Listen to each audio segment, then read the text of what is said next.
नमस्कार मंडळी, जय माता दी।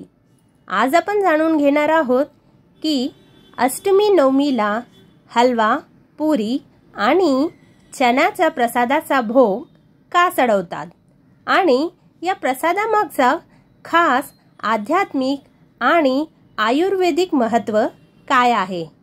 म्हणून हा व्हिडिओ तुम्ही शेवटपर्यंत नक्की बघा, तुम्हाला हा व्हिडिओ नक्कीच आवडेल। तर तुम्ही इथे बघू शकता, काळे चणे मी रात्रभर भिजत ठेवले होते आणि याला मी कुकरमध्ये मिठासह मीठ घालून 6 ते 7 शिट्टी काढून घेतलेली आहे आणि चणे आपले मस्त मऊ झालेले आहे। एका वाटीत मी लाल तिखट, धनेपूड, हळद, मीठ, आमचूर पावडर आणि त्याचबरोबर जिरे पावडर घेतलेले आहे आणि ते चण्याचा पाणी होता ते मी वेगळं करून याच्यात ॲड करून घेतलेलं आहे। आता आपल्याला हे व्यवस्थित मिक्स करून घ्यायचं आहे।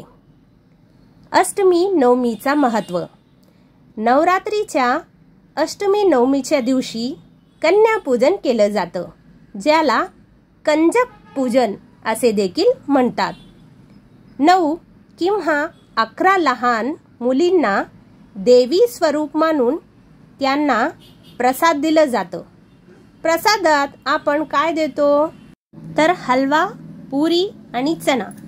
हलवा, पुरी, चणाच का बरं दिलं जातं याचं महत्त्व असं आहे की नवरात्रीच्या 9 दिवस आपण उपवास करतो आणि अष्टमी किंवा नवमीला हा उपवास संपताना पचण्याकरिता हे पदार्थ हलके असतात आणि शरीराला ऊर्जा देणारे आहार म्हणून हलवा, पुरी आणि चणा दिला जातो।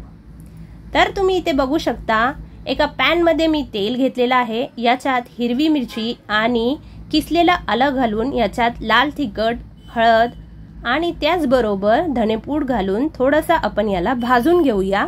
त्यानंतर जे मसाल्याचं पाणी होतं जे आपण मिक्स करून ठेवलं होतं ते आपण याच्यात ॲड करून घेतलेलं आहे आणि आपल्याला हे व्यवस्थित मिक्स करून घ्यायचं आहे। तर तुम्ही इथे बघू शकता, याला आपण व्यवस्थित मिक्स करून घेतलेलं आहे। याला छान उकळी आली की याच्यात आपण बॉईल केलेले चणे ॲड केलेले आहे, काळे चणे, आणि याला व्यवस्थित मिक्स करून याच्यावर आपल्याला झाकण ठेवायचं आहे।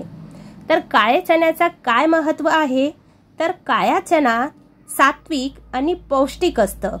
हे बळ, संयम व आरोग्याचं प्रतीक मानलं जातं, म्हणून देवीला काळ्या चण्याचा नैवेद्य दिला जातो।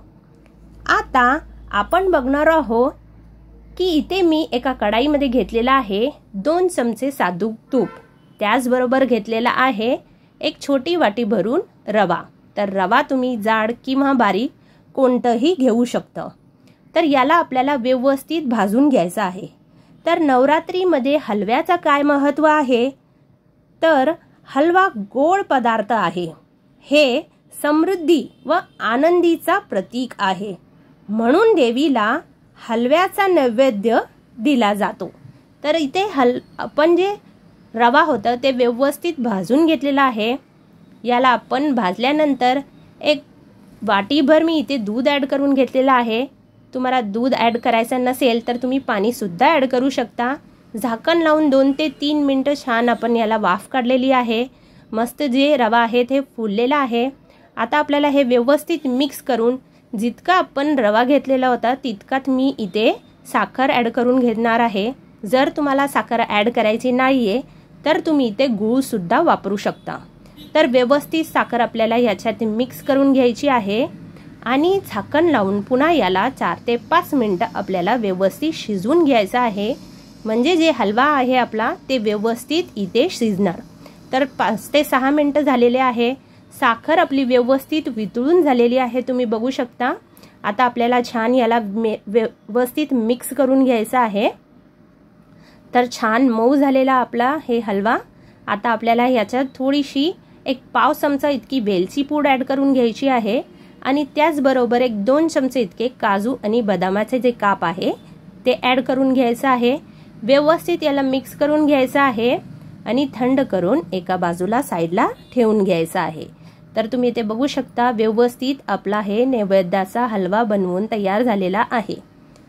तर यानंतर लगेचच आपण पुरी बनवायची तयारी करून घेऊया। तर इथे मी घेतलेला आहे 2 कप इतकं गव्हाचं पीठ, याच्यात थोडंसं मीठ घातलेलं आहे, 1 चमचाभर तूप घातलेलं आहे आणि व्यवस्थित आपल्याला मिक्स करून याचा एक डो बनवून घ्यायचा आहे, पीठ मळून घ्यायचं आहे। तर नवरात्रीमध्ये पुरीचं काय महत्त्व आहे बरं? पुरीमध्ये आपण काय घेतो? पीठ घेतो, तूप घेतो आणि तेल घेतो, याचा आपण वापर केला जातो। हे शक्ती व पूर्णतेचा प्रतीक मानलं जातं, म्हणून देवीला पुरीचा नैवेद्य दिला जातो। तर इथे हलवा, पुरी आणि चण्याचा नवरात्रीमध्ये अष्टमी नवमीला महत्त्व आहे, जे मी तुम्हाला सांगितलेलं आहे। तर इथे तुम्ही बघू शकता पीठ व्यवस्थित मळून 1-5 मिनिटे झाकून ठेवले होते। त्यानंतर ह्याचे गोळे करून आपल्याला याची पुरी लाटून घ्यायची आहे आणि व्यवस्थित हे आपल्याला तळून घ्यायचं आहे। तर तळताना तुम्ही इथे बघू शकता तेल छानपैकी गरम झालेलं आहे, मस्त टम्म अशी आपली पुरी इथे फुगलेली आहे, तुम्ही बघू शकता। आता हे पुरी आपण साईडला काढून घेऊया आणि लगेचच नैवेद्याचा ताट म्हणजे कन्याचा ताट इथे बनवून तयार करून घेऊया। तर शतकानुशतक चालेल आलेली प्रथा आहे की देवीला हलवा, पुरी, चणा अर्पण केल्याने घरात सुख, समृद्धी, आरोग्य व शांती नांदते। म्हणूनच आजही नवरात्रीत अष्टमी नवमीच्या दिवशी हा प्रसाद देवीला अर्पण केला जातो आणि कन्यांना दिला जातो। तुम्हाला माझा हा व्हिडिओ कसा वाटला मला कमेंटमध्ये नक्की सांगा। त्याचबरोबर तुम्हाला काही सजेशन किंवा सूचना किंवा काही बदल सुचवायचे असेल तर नक्की कमेंटमध्ये कळवा, त्यावर आम्ही नक्कीच विचार करू आणि योग्य ते बदल करू। धन्यवाद। जय माता दी।